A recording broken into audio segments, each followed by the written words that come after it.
मेरे YouTube channel conceptual learning in physics में पुनः एक बार आपका स्वागत है। मैं आज लेसन नंबर 18 ले रहा हूं, जिसमें घूर्णन गति के बारे में मैं बताऊंगा। और इस बार मैं जो भी टर्म्स की व्याख्या करूंगा सब कुछ हिंदी में होगा। पहले आप लीनियर मोशन और रोटेशनल मोशन के बीच का फर्क समझें। रैखिक गति हमेशा एक बिंदु से संदर्भित की जाती है जब एक ऑब्जेक्ट की पोजीशन हम उस बिंदु के संदर्भ में डिफाइन करते हैं। जैसे ये संदर्भ बिंदु अगर ये हुआ तो, और ये ऑब्जेक्ट है इसके अलांग मूव कर रहा है, इस कर्व के अलांग, ये लीनियर भी हो सकता है और कर्व भी हो सकता है, और ये यहां पहुंच गया है ऑब्जेक्ट, तो इस बिंदु से चलित दूरी ये होगी और विस्थापन इसका दो संदर्भ बिंदु और वस्तु को जोड़ देंगे तो जो सीधी रेखा होगी वो विस्थापन होगा। सीधी रेखा विस्थापन का मतलब ये होता है कि shortest possible distance between two points, जो न्यूनतम दूरी हो। अब इसी प्रकार घूर्णन गति, यदि कोई ऑब्जेक्ट किसी एक्सिस या अक्ष के चारों तरफ चक्कर लगा रहा है तो वह उसकी उस एक्सिस के अबाउट वह उसकी घूर्णन गति है। तो इसमें संदर्भ अक्ष एक होता है, इसमें वाई एक्सिस है, और ये वस्तु ओमेगा की रोटेशनल वेलोसिटी से इसके चारों ओर चक्कर लगा रही है, अतः इसे एक एक्सिस से संदर्भित करना पड़ेगा। अब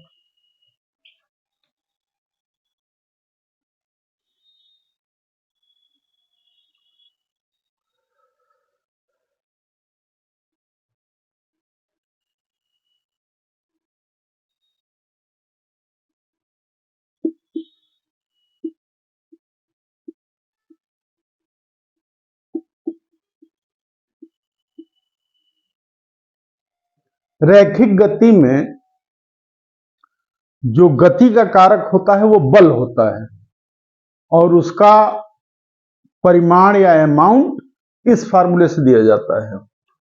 force is equal to mass into acceleration. इसी प्रकार घूर्णन गति में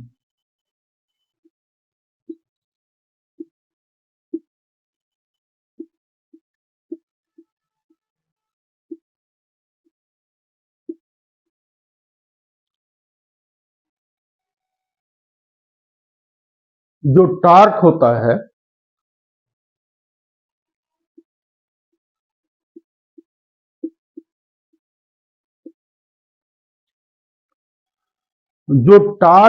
है या घूर्ण होता है, और जो घूर्णन गति का कारक होता है वह मोमेंट ऑफ इनर्शिया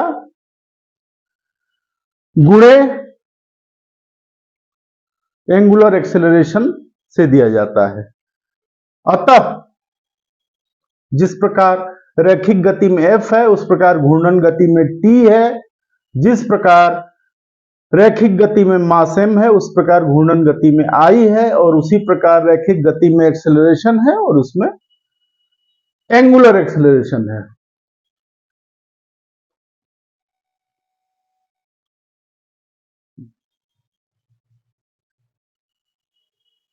अब मोमेंट ऑफ इनर्शिया के बारे में हम कुछ चीजें बताते हैं।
रैखिक गति में मास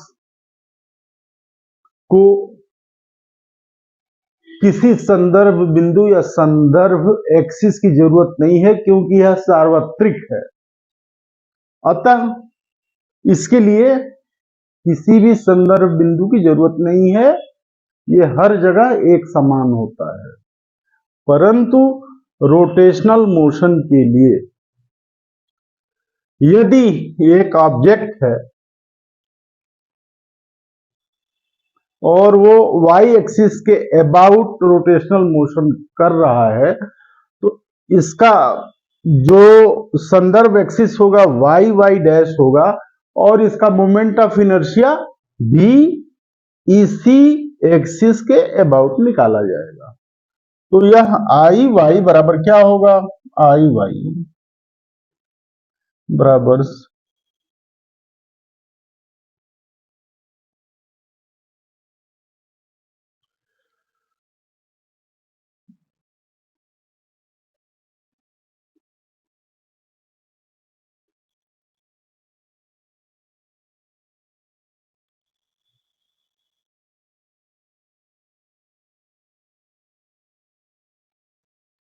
अब आई वाई यानी उस वस्तु के प्रत्येक बिंदु से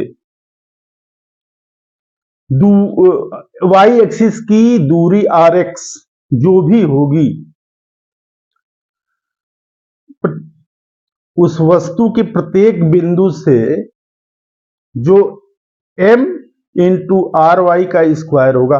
प्रत्येक बिंदु के लिए जैसे ये हो जाएगा, एक फर्स्ट बिंदु लेंगे तो m1 into are square x1, दूसरा बिंदु लेंगे m2 plus are square x2, x से दूरी है। ये सब इनका मोमेंट ऑफ इनर्शिया होगा वाई वाई एक्सिस के अबाउट। ये सब इनका वाई वाई एक्सिस के अबाउट मोमेंट ऑफ इनर्शिया होगा। तो यहां समेशन लिख देंगे बराबर m आर, जो मास है आर्थ पार्टिकल का, एक्स आर दूरी है आर्थ पार्टिकल की वाई एक्सिस से। तो ये हो जाएगा summation of all particles for M R into R X R square. और इसी प्रकार आई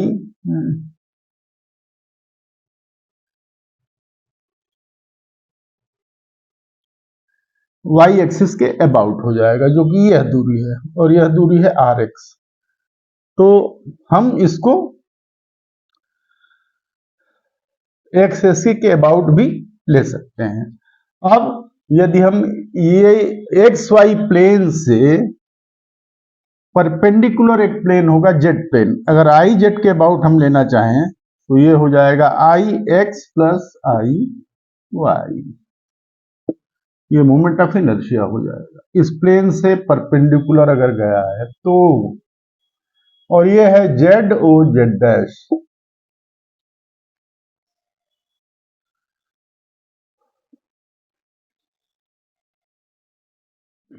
जिस प्रकार रैखिक गति में मोमेंटम होता है,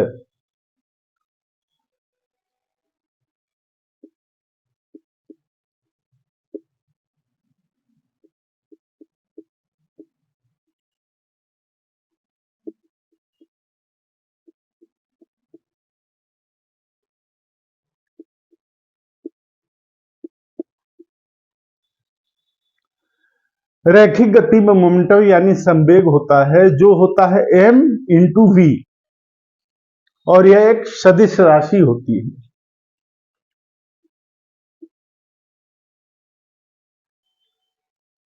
इसी की समानार्थी जो राशि घूर्णन गति में होती है उसको हम एंगुलर मोमेंटम कहते हैं, कोणीय संवेग।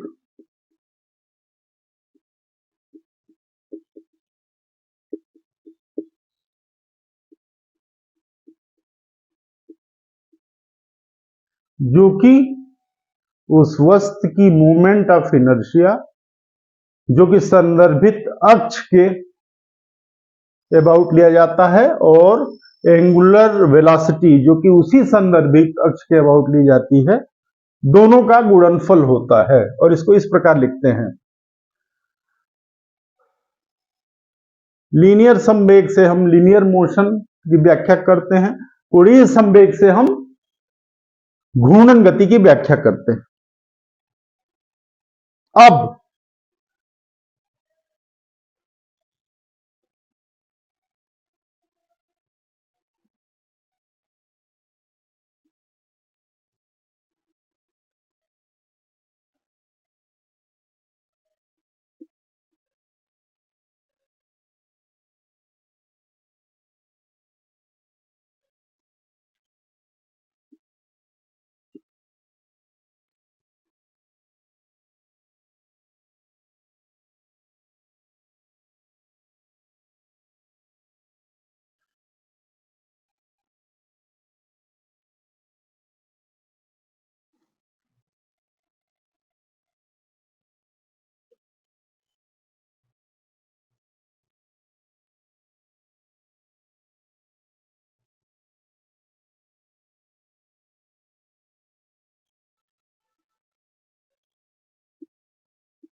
यदि कोई ऑब्जेक्ट M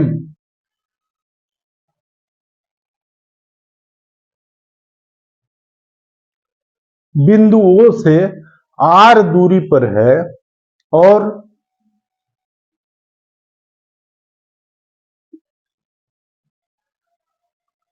y एक्सिस के अबाउट घूर्णन गति कर रहा है,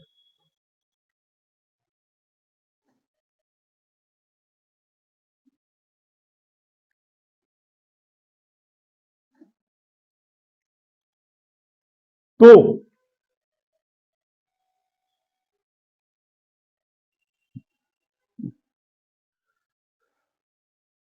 यदि कोई ऑब्जेक्ट M y एक्सिस के अबाउट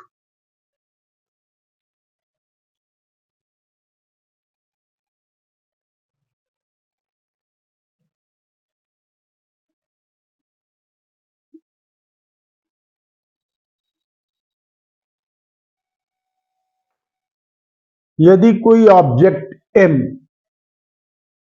y एक्सिस के चारों तरफ ओमेगा की एंगुलर वेलोसिटी से घूर्णन गति कर रहा है,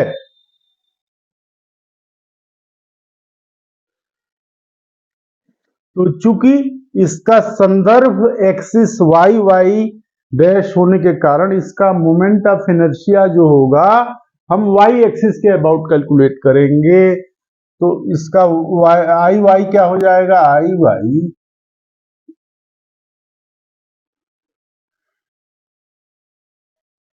बराबर मास m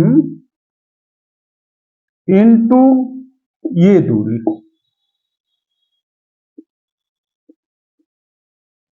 ये जो है परपेंडिकुलर दूरी है, जब वस्तु से या ऑब्जेक्ट से इस पर परपेंडिकुलर डाला जाएगा तो वही दूरी मोमेंट ऑफ इनर्शिया में कैलकुलेट की जाएगी, जिस एक्सिस के चारों तरफ यह ऑब्जेक्ट घूर्णन गति कर रहा है।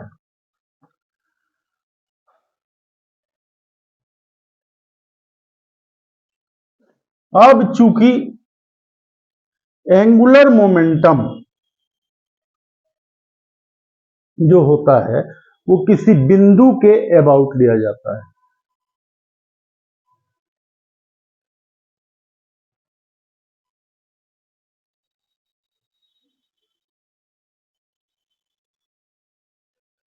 तो इसका एंगुलर मोमेंटम इस मास का एल ओ के अबाउट हो जाएगा आई इंटू ओमेगा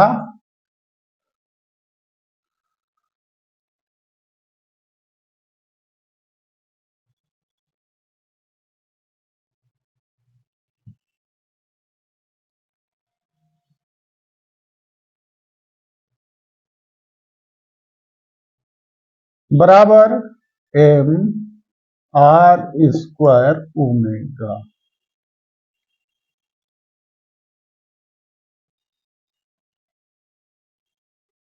और यदि हम इस बिंदु के अबाउट लेते हैं और यदि इसको O1 मानते हैं तो ये हो जाएगा L1।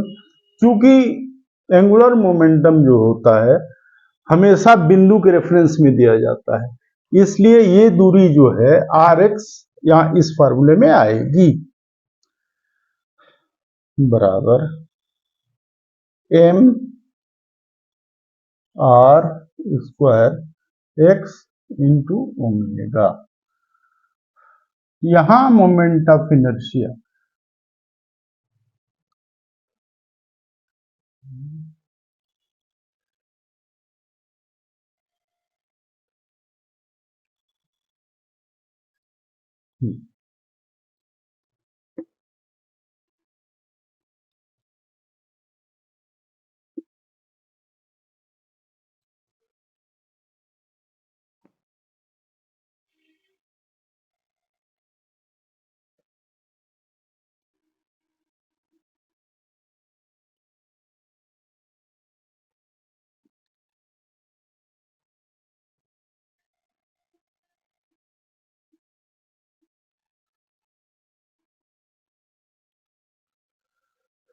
पिछला जो भी बताया गया था वो एक ऑब्जेक्ट जो बिंदु के आकार का है उसके संदर्भ में था, जिसकी कोई डायमेंशन नहीं होती है। अब हम एक ऑब्जेक्ट ले रहे हैं जिसकी लंबाई चौड़ाई या विमाएं स्पष्ट हैं। अब अगर एंगुलर मोमेंटम इसका लेना है पॉइंट O और पॉइंट O1 के सापेक्ष,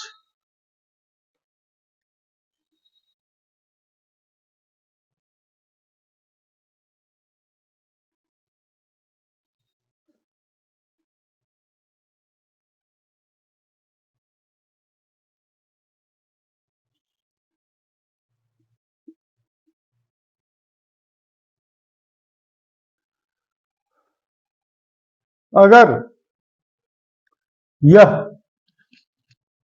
ऑब्जेक्ट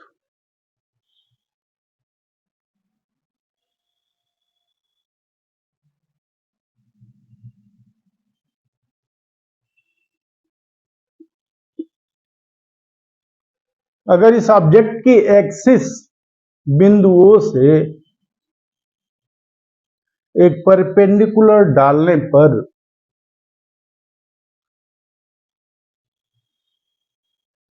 यदि यह परपेंडिकुलर थीटा का कोण एक्स एक्सिस से बनाता है और यह इसके एक्सिस पर 90 डिग्री पर गिरता है, तो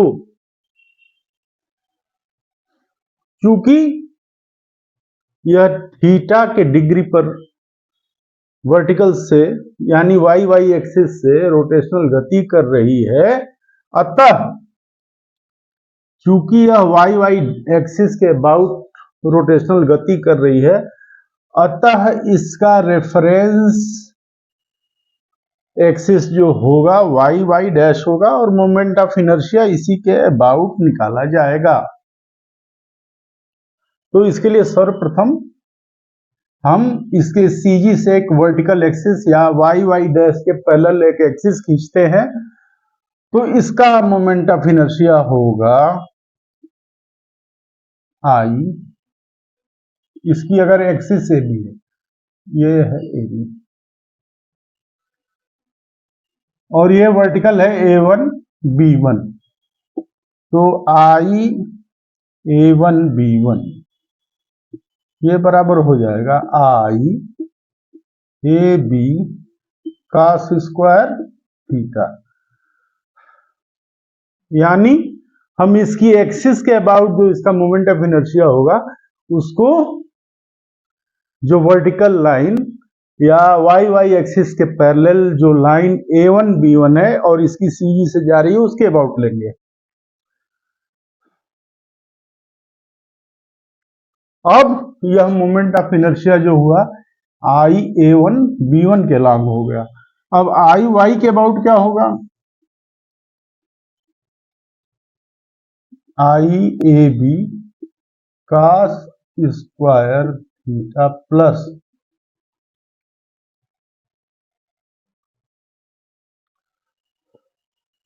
परपेंडिकुलर डिस्टेंस। परपेंडिकुलर डिस्टेंस क्या है, ये आर वाई,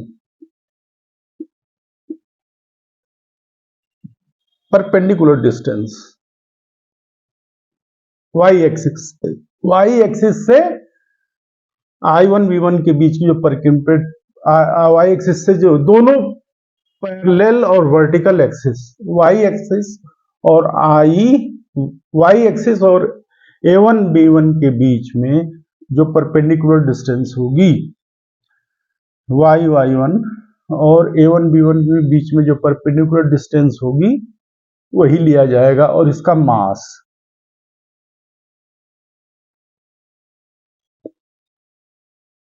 ये आई वाई हो गया। अब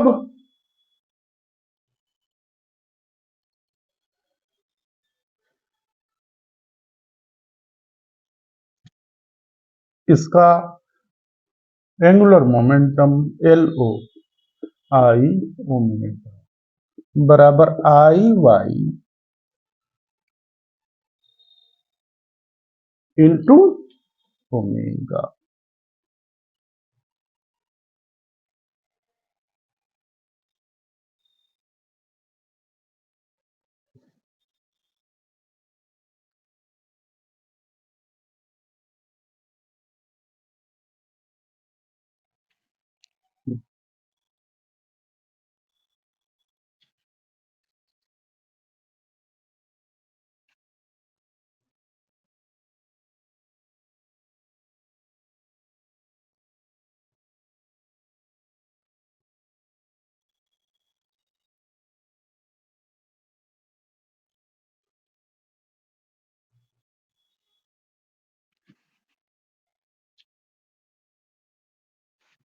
चूंकि ओमेगा जो है हॉरिजॉन्टल प्लेन में है, यह हॉरिजॉन्टल यानी क्षैतिज प्लेन, अतः इसे वियोजित नहीं किया जाएगा और ओमेगा ही इसे रख दिया जाएगा।